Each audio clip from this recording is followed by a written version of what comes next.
Donc je me présente, donc Antoine Berechowski, donc je travaille à la région Bourgogne-Franche-Comté, donc en tant que chargé de mission eau, et je fais partie du réseau des gestionnaires milieux-aquatiques de Bourgogne-Franche-Comté.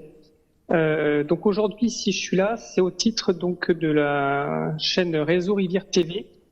Donc je sais pas si le PowerPoint vous le voyez, moi je le vois plus. Donc c'est la première slide qui illustre le réseau. Donc en fait, c'est une chaîne YouTube qui a été créée pendant le confinement pour permettre que des relations qui continuent de se faire entre les techniciens et chargés de mission rivière de la France, sachant que dans ce réseau, voilà, on voit la carte, il y a un certain nombre de réseaux régionaux. La France n'est pas entièrement couverte de réseaux régionaux de techniciens rivière chargés de mission, mais pas mal couverte. Et donc ces réseaux travaillent ensemble pour produire du contenu, chacun au niveau de la région, et aussi donc on a essayé justement à travers cette chaîne de mettre en commun nos forces. Alors passez slide suivante. Les objectifs donc de cette chaîne YouTube, c'était donc une chaîne technique donc à vocation de parler aux gens de terrain, non commercial, c'est-à-dire que c'est pas tout simplement c'est gratuit, qu'elle est nationale, puisqu'en fait on s'appuie effectivement sur le réseau de ces réseaux régionaux pour diffuser l'information, trouver des sujets et diffuser. L'objectif, c'est comme les réseaux physiques quand on se rend sur le terrain, c'est l'entraide et puis les retours d'expérience. Donc c'est très basé sur finalement, je témoigne en tant que chargé de mission technicien rivière par rapport à mon expérience sur tel sujet, et donc on échange avec des pairs. Et en fait, c'est un outil qui vient en complément à tout ce qui est existant, forums, réseaux régionaux et rencontres physiques. Donc on peut passer à la slide suivante. Comme je disais, en fait, donc on est 8 réseaux à ce stade. Et donc en fait, on a à peu près 150 techniciens sur le terrain pour chaque réseau, quoi, un ordre de grandeur, sachant qu'il y a des zones sans réseau où il y a aussi des techniciens, bien sûr, qui sont existants. La suivante. Donc, pour arriver en fait à construire le contenu, on s'est basé en fait sur essayer d'identifier les besoins. Donc, on a envoyé un questionnaire dans les réseaux sur les besoins que les chargés de mission, les sujets sur lesquels ils voulaient parler, voire témoigner, puisqu'en fait, l'objectif c'est de faire témoigner des gens de terrain. Donc, on a recherché des volontaires à travers ces réseaux. Alors effectivement, là l'avantage c'est que ces réseaux régionaux ont une interconnaissance des gens qui ont telle expérience ou telle autre, donc on a pu effectivement aller piocher un petit peu dans le vivier pour aller faire et créer ces événements qu'on appelait des lives en fait, c'est-à-dire des visioconférences. Et en fait en complément, ce qu'on a essayé de développer, notamment sur les 2 derniers, donc on en reparlera avec la collaboration de H2O Lyon, Hervé Piéguet et d'autres chercheurs, c'était d'apporter un regard scientifique. Parce qu'en fait, au-delà de l'aspect technique, parfois sur la connaissance biologique, les effets induits, un éclairage scientifique est tout à fait intéressant. Et il permet aussi de trouver un argumentaire à la fois pour convaincre les techniciens ou que eux puissent convaincre leurs élus. Puisqu'effectivement, on en est quand même toujours à de l'apprentissage. Slide suivante. Donc au niveau des réalisations, donc on a fait 10 lives sur des sujets très divers, que ce soit des sujets très techniques, comment fabriquer un pont en bois, comment fabriquer un pont en béton, d'autres sujets qui étaient quel est l'intérêt du bois mort dans les rivières, donc en tant qu'écologique, intérêt écologique, quel est l'intérêt du bois mort, comment gérer le bois mort pendant les crues, donc ça revient à des questions de recherche, comment estimer le flux de bois mort, mais aussi comment éventuellement le stopper là où veut le stopper. Donc au total, on a eu à peu près 200 personnes, sur 20 personnes par live qui ont participé. Que grosso modo, on a à peu près 100 à 400 vues par vidéo post-production qui sont sur le site. Et sur le 8 et le 9, comme je disais, on a eu l'intervention de Hervé Piéguet et d'autres personnes des labos. Slide suivante.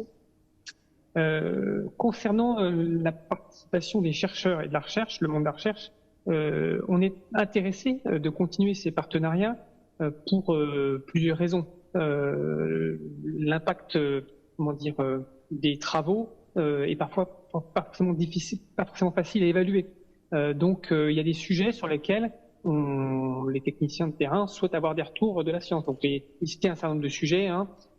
Comment réussir son suivi de qualité des eaux, l'évaluation des travaux en rivière, par exemple. Il y a aussi les aspects sociaux.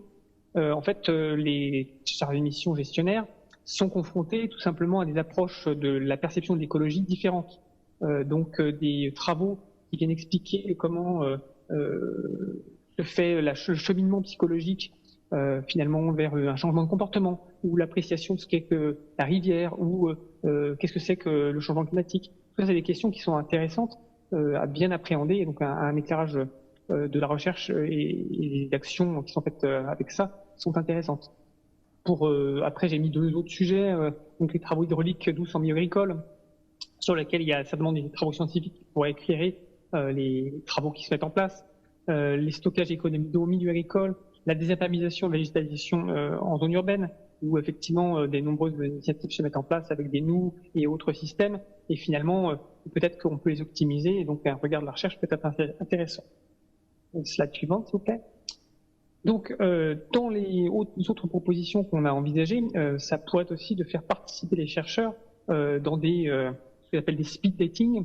Donc, en fait, par exemple, je pense à sur Dijon, et il y a l'université qui organise des speed dating, donc des chercheurs qui sont là, pendant une soirée, regroupés des thésards notamment, qui exposent pendant une certaine durée assez courte leur recherche, donc au grand public, donc avec un côté pédagogique simplifié bien sûr, et puis en échange ils ont des retours des gens pour échanger. Ça permet aussi de développer l'intérêt de la science, quels sont les apports qu'on peut y avoir, et donc voilà, ça peut être un outil qui peut être intéressant de développer à travers une visioconférence qui pourra toucher un certain nombre de techniciens de terrain et avoir peut-être des retours des gens sur le terrain.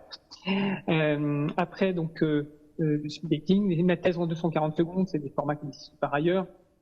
Donc en fait, sur des sujets qui tournent autour des rivières et de l'eau, on pourrait imaginer de faire des formats courts comme ça, avec peut-être effectivement de l'interaction. L'objectif, c'est quand même de favoriser l'interaction avec le public et pas, je dirais, d'avoir une vidéo qu'on laisse brute. L'objectif, c'est d'avoir des questions-réponses autour des intervenants. Donc on va passer à la dernière slide. Et donc voilà, la question est vous.